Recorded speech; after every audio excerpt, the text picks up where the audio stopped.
Welcome back to Media 7. We're discussing the magazine business with Wendell Nissen, Finlay McDonald and New Zealand Gardener's Linda Hallen. And Linda, you got fulsome praise just before the break there. But is that the reality? Is it the fact that you can establish some sort of personal relationship with your readers a key to success? Well, I think, the fact is, for a gardening magazine, coming out once a month, it's not enough. It's not enough to keep people inspired right through to buy it again, I think. And especially with the internet, if people want to know how to prune their fruit tree, they want to know right now. They don't want to know in a month's time or 2 months' time. And so, I think it's part... I really do think that the future of magazines is as kind of like a foundation for a whole communication strategy. And, that doesn't sound very reader-friendly at all, but for us, for example, I feel like the magazine is the bonus that you get for all the other stuff as well. And so if you buy my magazine, I'll give you all these other things as well for nothing. And I'll answer your questions. Interestingly, you're talking about my magazine and making it quite personal, even though you're publishing from within a media corporation. You can still do that. I think the thing is we're a specialist title, and even though we're part of a wider publishing company, we're left alone to do what we want. And I think that's because, to a large degree, we do a damn good job of it.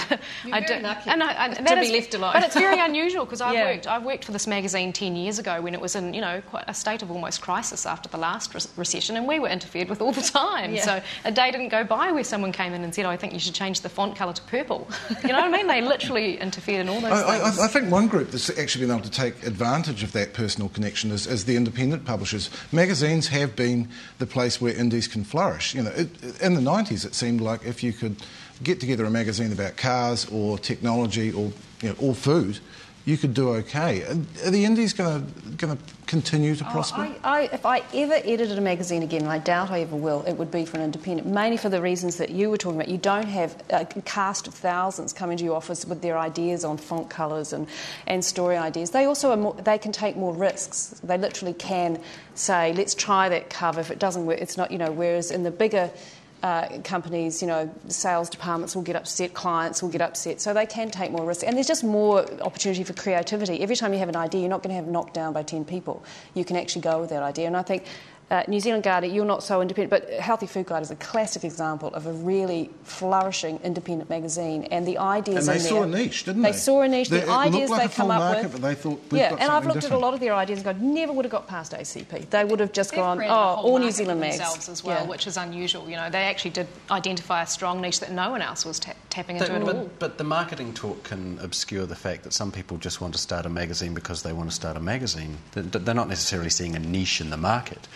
That's corporate Some of the great magazines have been started on that basis. Yeah, I don't call it a great magazine, but Ian Wishart's Investigate is a classic example. He really just has to get that stuff off his chest. Imagine if he didn't. But I can't imagine that thing thriving inside a Fairfax or an APN or an ACP. No, it wouldn't. And he's actually someone whose readership has increased, but which might be a good time to talk about what readership means. Is it just something you talk about when your circulation's not too flash? It's an absolute crock. Usually it's a crock. It's based on this voodoo science of pass-on rates, So the Woman's Weekly might actually be supposedly read by 12 people and the Listener read by 3 people, and depending on how many doctor's surgeries you're in, the bigger your readership. We all lived or died by circulation figures as editors. Readership was just some sort of little brand polishing that you could get into. It was for the sales department. Yeah, it was for the sales girls. It's voodoo. Yeah, they go a million trillion copies. It goes up by so much food, isn't it? You can have a huge increase in your readership, which keeps you feeling good. The short version is, for the viewers who might not know this, if readership is assessed by Roy Morgan, it's did you read the Woman's Weekly, the last week's issue of the Woman's Weekly. If it's done by Nielsen, it's did you read the Woman's Weekly last week. Yeah. Any issue, which is not quite the same thing. Crucial difference. And in the early days, they used to just show the masthead. I don't know if they still do that, but I was horrified when I learnt that. Do you like this? Do you recognise this masthead? Well, yeah, it's the Women's Weekly. It's been around for 65 years or 70 years. Of course I do. Do you recognise this one? Well, no, because it hasn't been around that long. So now, Finlay, in terms of circulation, you've been the editor of The Listener, which is in the unenviable position where it will never have as many readers as it used to have back in the old days. Does that make things hard? God, it's like fighting gravity. It's weathered all of those successive storms of a fragmentation of the market, of the changing reading habits of young people, of people dying. Its readership literally is dropping off the perch. So you have to find ways of reinventing the magazine and keeping it profitable.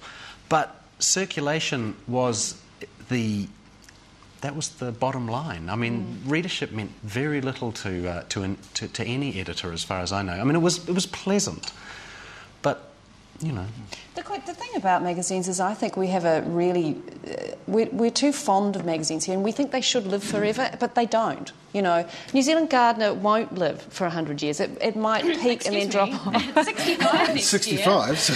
Well, maybe that's the wrong outlive example. you, But you know, the point I'm making, if you start a niche magazine, which is they're the only ones that are working, they're not going to be around forever. And I think magazines have to have a realistic lifestyle, and people have to be realistic about that and not cry when it starts like Metro. Metro should just go. I mean, it looks great, it's getting ads, but as a magazine, it's not performing, hasn't performed for a long time, it's being supported by ACP.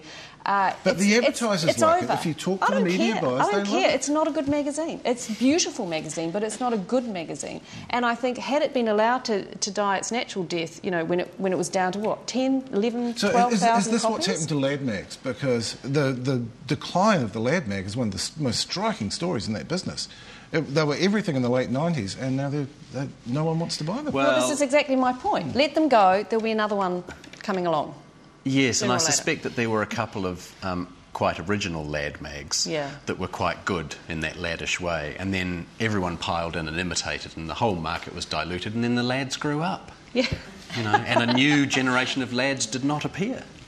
Wendell, I want to pick you up on the idea that the women's magazines have lost touch with their readers, which is something that doesn't seem to be the case for Linda. We've seen some interesting experiments. The Women's Weekly itself did its green issue. They tried to do something different. Do you think I was in that. Did you see me in my gumboots? You were admirable. I'm rebranding. Yes. Yeah.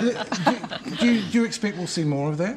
The glitz will go? Yeah, I totally supported Ceylon doing that issue because while it wasn't obviously a big seller, I think she was plugging in to what New Zealand Gardener's doing, Healthy Food Guide's doing, going who readers are interested, and she was obviously getting letters and interest, so she gave them that. And I think for every time you give a reader something, as Linda knows, for nothing, something that is a little trigger, you feel affectionate towards that magazine, you're more likely to pick it up maybe once in the next month, maybe twice.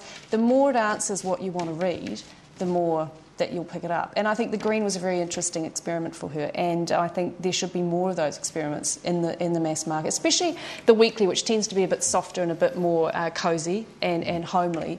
I think they can do a lot of really interesting things in that area. Well, we'll talk a bit more about where it might go after the break, including whether magazines can finally get their heads around the internet. And also Simon Pound will look at the magazine sector facing changing times in more than one way, the foodie press.